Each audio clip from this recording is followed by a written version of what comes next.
ಎಲ್ಲರಿಗೂ ನಮಸ್ಕಾರ. ನಿಷ್ಕಲ್ಮಶ ಅನಿಸಿಕೆ ಚಾನೆಲ್ಗೆ ಭೇಟಿ ನೀಡಿದ್ದಕ್ಕಾಗಿ ಧನ್ಯವಾದಗಳು ಹಾಗೂ ನಮ್ಮ ಚಾನೆಲ್ನ ಈ ಹೊಸ ವಿಡಿಯೋಗೆ ನಿಮಗೆ ಸ್ವಾಗತ.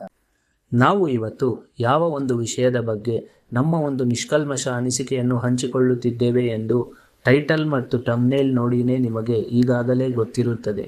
ಆಕ್ಷನ್ ಪ್ರಿನ್ಸ್ ಧ್ರುವ ಸರ್ಜಾ, ರೇಷ್ಮಾ ನನ್ನಯ್ಯ, ರವಿಚಂದ್ರನ್, ರಮೇಶ್ ಅರವಿಂದ್, ಸಂಜಯ್ ದತ್, ಶಿಲ್ಪಾ ಶೆಟ್ಟಿ ಹಾಗೂ ಶೋಮ್ಯಾನ್ ಪ್ರೇಮ್ಸ್ ಅವರ ನಿರ್ದೇಶನದಲ್ಲಿ ಬಂದಿರುವ ಕೇಡಿ ಚಿತ್ರದ ಬಗ್ಗೆ ನಮ್ಮ ಒಂದು ನಿಷ್ಕಲ್ಮಶ ಅನಿಸಿಕೆ ಹಂಚಿಕೊಳ್ಳಲು ಬಂದಿದ್ದೇವೆ. ಕೇಡಿ ದ ಡೆವಿಲ್ ಇದು ಆಕ್ಷನ್ ಡ್ರಾಮಾ ಜಾನರ್ ನಲ್ಲಿ ಬಂದಿರುವಂತಹ ಸಿನಿಮಾ ಆಗಿದ್ದು, ಈ ಸಿನಿಮಾ ಸ್ಟಾರ್ಟಿಂಗ್ ಅಲ್ಲಿ ಇಂಟ್ರೆಸ್ಟಿಂಗ್ ವೇ ಅಲ್ಲೇನೆ ಸ್ಟಾರ್ಟ್ ಆಗುತ್ತೆ. ಯಾವಾಗ ಹೀರೋ ಹೀರೋಯಿನ್ ಮಧ್ಯೆ ಲವ್ ಟ್ರ್ಯಾಕ್ ಸ್ಟಾರ್ಟ್ ಆಗತ್ತೋ ಅಲ್ಲಿವರೆಗೂ ಸಿನಿಮಾ ಒಂದ್ ಸ್ವಲ್ಪ ಇಂಟ್ರೆಸ್ಟಿಂಗ್ ಆಗಿರೋದು. ಲವ್ ಟ್ರ್ಯಾಕ್ ಸ್ಟಾರ್ಟ್ ಆದ್ಮೇಲೆ ಬೋರ್ ಆಗಿ ಫೀಲ್ ಆಗತ್ತೆ.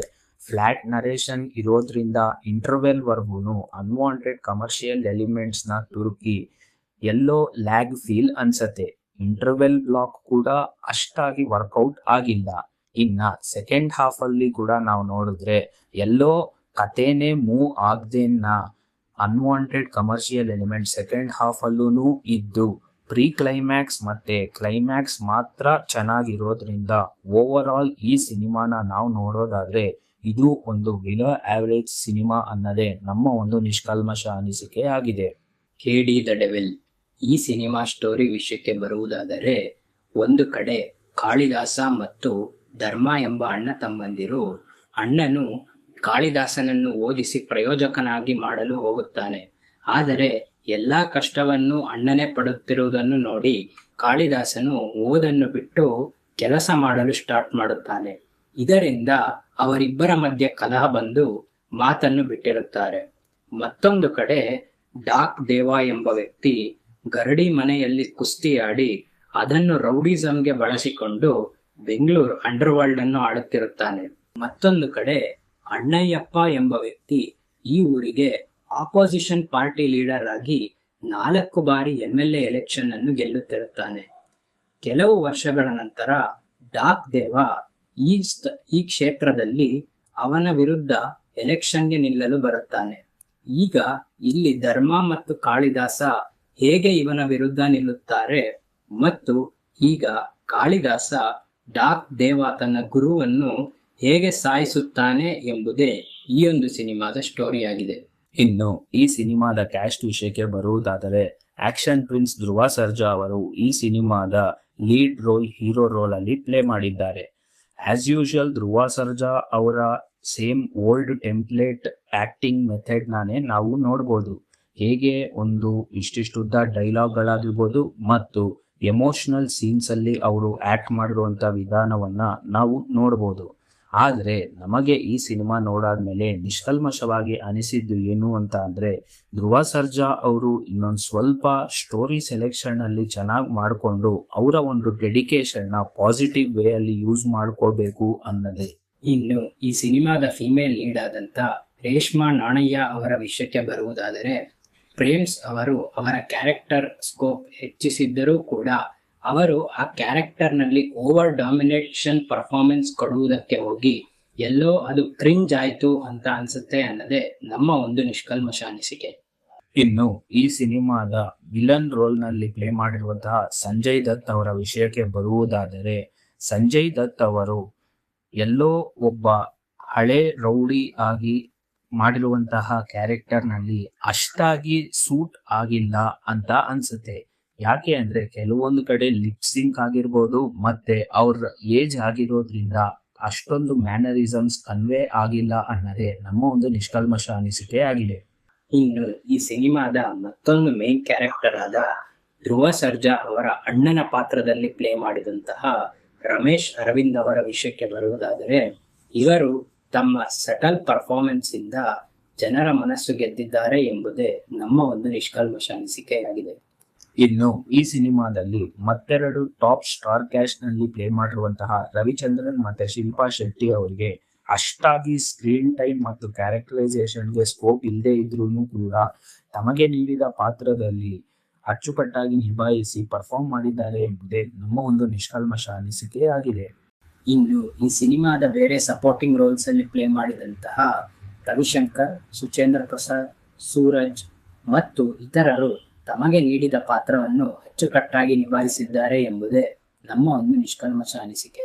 ಇನ್ನು ಈ ಸಿನಿಮಾದಲ್ಲಿ ಕ್ಯಾಮಿಯೋ ರೋಲ್ ನಲ್ಲಿ ಪ್ಲೇ ಮಾಡಿರುವಂತಹ ನಮ್ಮ ಬಾದ್ಶಾ ಕಿಚ್ಚ ಸುದೀಪ್ ಅವರು ಸ್ಕ್ರೀನ್ ಮೇಲೆ ಬಂದಿರುವ 2 ನಿಮಿಷಗಳಲ್ಲೇನೆ ಈ ಸಿನಿಮಾಗೆ ಒಂದು ದೊಡ್ಡ ಮಟ್ಟದಲ್ಲಿಯೇನೆ ಇಂಪ್ಯಾಕ್ಟ್ ಮಾಡಿ ಪ್ರೇಕ್ಷಕರ ಮನಸ್ಸನ್ನು ಗೆದ್ದು ಈ ಸಿನಿಮಾಗೆ ಒಂದು ಪ್ಲಸ್ ಪಾಯಿಂಟ್ ಆಗಿದ್ದಾರೆ ಎಂಬುದೇ ನಮ್ಮ ಒಂದು ನಿಷ್ಕಲ್ಮಶ ಅನಿಸಿಕೆಯಾಗಿದೆ. ಕೆಡಿ ದ ಡೆವಿಲ್ ಸಿನಿಮಾದ ಡೈರೆಕ್ಟರ್ ಆದಂತ ಶೋಮ್ಯಾನ್ ಪ್ರೇಮ್ಸ್ ಅವರ ವಿಷಯಕ್ಕೆ ಬರುವುದಾದರೆ, ಎಲ್ಲೋ ಪ್ರೇಮ್ಸ್ ಅವರು ಪಾರ್ಟ್ 2ನ ತೆಗಿಲೇಬೇಕು ಅಂತ ಇಂಪೋಸ್ ಮಾಡ್ದಂಗೆ ಇದೆ.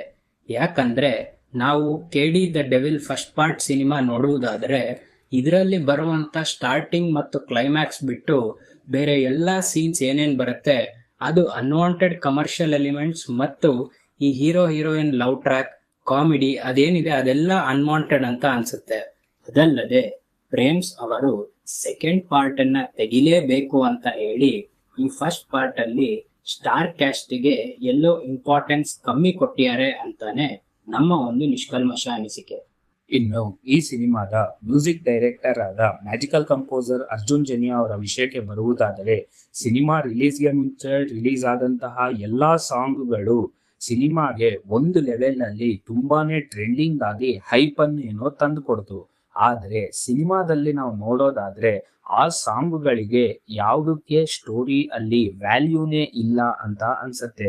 ಸುಮ್ಮನೆ ಅನ್ವಾಂಟೆಡ್ ಆಗಿ ಎಲ್ಲಾ ಸಾಂಗ್ ಪ್ಲೇಸ್ಮೆಂಟ್ಸು ಇದೆ ಸಿನಿಮಾ ಅಲ್ಲಿ.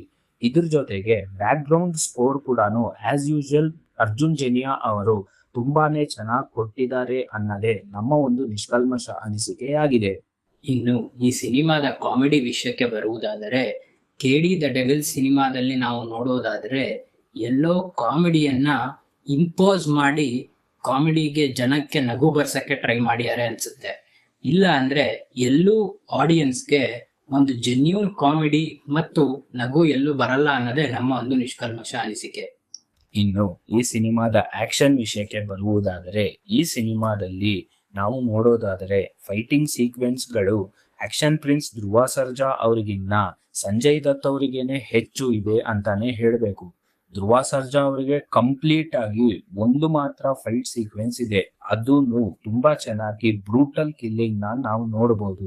ಈ ಸಿನಿಮಾನ ನೋಡಾದ್ಮೇಲೆ ನಮಗೆ ನಿಷ್ಕಲ್ಮಶವಾಗಿ ಅನಿಸಿದ್ದು ಏನು ಅಂತ ಅಂದ್ರೆ, ಸೆಕೆಂಡ್ ಪಾರ್ಟ್ ಬದಲು ಫಸ್ಟ್ ಪಾರ್ಟ್ ಅಲ್ಲೇ ಇನ್ನೊಂದು ಸ್ವಲ್ಪ ಸ್ಕೋಪ್ ಕೊಟ್ಟು. ಇನ್ನು ಈ ಸಿನಿಮಾದ VFX ವಿಷಯಕ್ಕೆ ಬರುವುದಾದರೆ, ಪ್ರೇಮ್ಸ್ ಅವರು ಈ ಸಿನಿಮಾ ಡಿಲೇಗೆ VFX ಕಾರಣ ಎಂದು ಹೇಳಿದ್ದರು. ಆದರೆ ಈ ಸಿನಿಮಾದ ರಿಸಲ್ಟ್ ನೋಡಿದ್ಮೇಲೆ ಆ ಡಿಲೇಗೆ ತಕ್ಕನಂಗೆ VFX ಇಲ್ಲ ಅಂತಾನೆ ಹೇಳ್ಬೇಕು. ಕೆಲವೊಂದು ಕಡೆ VFX ಅನ್ನು ತುರುಕಿ ಅದನ್ನು ಕಾಮಿಡಿ ರೀತಿ ಮಾಡಿದ್ದಾರೆ ಎಂಬುದೇ ನಮ್ಮ ಒಂದು ನಿಷ್ಕಲ್ಮಶ ಅನಿಸಿಕೆ. ಕೆಡಿ ದ ಡೆವಿಲ್ ಈ ಸಿನಿಮಾ ನೋಡಾದ್ಮೇಲೆ ನಮಗೆ ನಿಷ್ಕಲ್ಮಶವಾಗಿ ಅನಿಸಿದ್ದು ಏನು ಅಂತ ಅಂದ್ರೆ, ಎಲ್ಲೋ ಇವಾಗ ಬೇರೆ ಇಂಡಸ್ಟ್ರಿಗಳಲ್ಲೂ ಟ್ರೆಂಡಿಂಗ್ ಆಗಿ ನಡೆಯುತ್ತಿರುವಂತಹ ಟೆಂಪ್ಲೇಟ್ ಅನ್ನೇ ಪ್ರೇಮ್ಸ್ ಅವರು ಕಾಪಿ ಮಾಡಿದ್ದಾರೆ ಅಂತಾನೆ ಹೇಳಬೇಕು. ಯಾಕೆ ಅಂದ್ರೆ, ನಾವು ರೀಸೆಂಟ್ ಆಗಿ ಬಂದಂತಹ ಬೇರೆ ಇಂಡಸ್ಟ್ರಿ ಸಿನಿಮಾಗಳಲ್ಲಿ ನೋಡಿದ್ರೆ ಕ್ಲೈಮ್ಯಾಕ್ಸ್ ಅಲ್ಲಿ ಸ್ಟೋರಿಗೆ ಅವಶ್ಯಕತೆ ಇಲ್ಲ ಅಂದ್ರೂ ಕೂಡ ಒಬ್ಬ ಸ್ಟಾರ್ ಹೀರೋನ ಕರೆಸ್ಬಿಟ್ಟು ಸಿನಿಮಾಗೆ ಹೈಪ್ ತರ್ಕೊಂತಾರೆ. ಅದೇ ಟೆಂಪ್ಲೇಟ್ ನಾನೇ ಪ್ರೇಮ್ ಅವರು ಇಲ್ಲೂ ಕೂಡ ಯೂಸ್ ಮಾಡಿದ್ದಾರೆ ಅಂತಾನೆ ಹೇಳಬೇಕು. ಇದ್ರ ಜೊತೆಗೆ ಎಲ್ಲೋ ಪ್ರೇಮ್ ಅವರು ಸೆಕೆಂಡ್ ಪಾರ್ಟ್ ಅನ್ನ ಶತಾಯಗತಾಯ ತೆಗಿಲೇಬೇಕು ಅಂತ ಹೇಳ್ಬಿಟ್ಟು ಬೇಡದೇ ಇದ್ರೂ ಕೂಡ ಅನ್ವಾಂಟೆಡ್ ಕಮರ್ಷಿಯಲ್ ಎಲಿಮೆಂಟ್ಸ್ ನ ತುರುಕ್ಬಿಟ್ಟು ತುಂಬಾನೇ ಲ್ಯಾಗ್ ಮಾಡಿದ್ರು ಅಂತ ಅನ್ಸುತ್ತೆ. ಇದ್ರ ಬದಲಾಗಿ ಅವ್ರ ಹತ್ರ ನಿಜವಾಗ್ಲೂನೇ ಸ್ಟೋರಿ ಇರೋದಾದ್ರೆ ಇಂಟರ್ವೆಲ್ಗೆನೆ ಕ್ಲೈಮ್ಯಾಕ್ಸ್ಗೆ ಕೊಟ್ಟಂತಹ ಟ್ವಿಸ್ಟ್ ಅನ್ನು ಕೊಟ್ಬಿಟ್ಟು ಸೆಕೆಂಡ್ ಹಾಫ್ ಅಲ್ಲಿ ಇನ್ನೊಂದು ಸ್ವಲ್ಪ ಸ್ಟೋರಿ ಮೂವ್ ಆಗಿದ್ರೆ ಬಹುಶಃ ಇದು ಒಂದು ದೊಡ್ಡ ಬ್ಲಾಕ್ ಬಸ್ಟರ್ ಸಿನಿಮಾ ಆಗಿರೋದು ಅನ್ನೋದೇ ನಮ್ಮ ಒಂದು ನಿಷ್ಕಲ್ಮಶ ಅನಿಸಿಕೆಯಾಗಿದೆ. ನಮಗೆ ಕನ್ನಡ ಸಿನಿಮಾ ಇಂಡಸ್ಟ್ರಿಯ ದುಸ್ಥಿತಿ ಗೊತ್ತಿದೆ. ಸಿನಿಮಾಗಳಿಲ್ಲದೆ ಆಡಿಯನ್ಸ್ ಬೋರ್ ಆಗಿದ್ದಾರೆ. ಅದಲ್ಲದೆ ಇಂಥ ದೊಡ್ಡ ಬಡ್ಜೆಟ್ ಸಿನಿಮಾ ರಿಲೀಸ್ ಆಗೋ ಟೈಮಲ್ಲಿ ಕಂಟೆಂಟ್ ಡಿಲೇ ಇಂದ ಅರ್ಲಿ ಮಾರ್ನಿಂಗ್ ಶೋಸ್ ಗಳಲ್ಲಿ ಎಷ್ಟೋ ಥಿಯೇಟರ್ಗಳು ಹಾಕದೆ ಆಡಿಯನ್ಸ್ ನ ಡಿಸಪಾಯಿಂಟ್ ಮಾಡಿದ್ದಾರೆ. ಇದಲ್ಲದೆ ಶೋಮ್ಯಾನ್ ಪ್ರೇಮ್ಸ್ ಅವರು ತಮ್ಮ ಒರಿಜಿನಾಲಿಟಿ ಬಿಟ್ಬಿಟ್ಟು ಎಲ್ಲೋ ಪಾರ್ಟ್ 2ನ ಮಾಡಲೇಬೇಕು ಅಂತ ಕೈ ಹಾಕಿ ಈ ಸಿನಿಮಾದನ್ನು ಅಷ್ಟಾಗಿ ಸರಿಗೆ ಮಾಡಿಲ್ಲ ಎಂಬುದೇ ನಮ್ಮ ಒಂದು ನಿಷ್ಕಲ್ಮಶ ಅನಿಸಿಕೆ.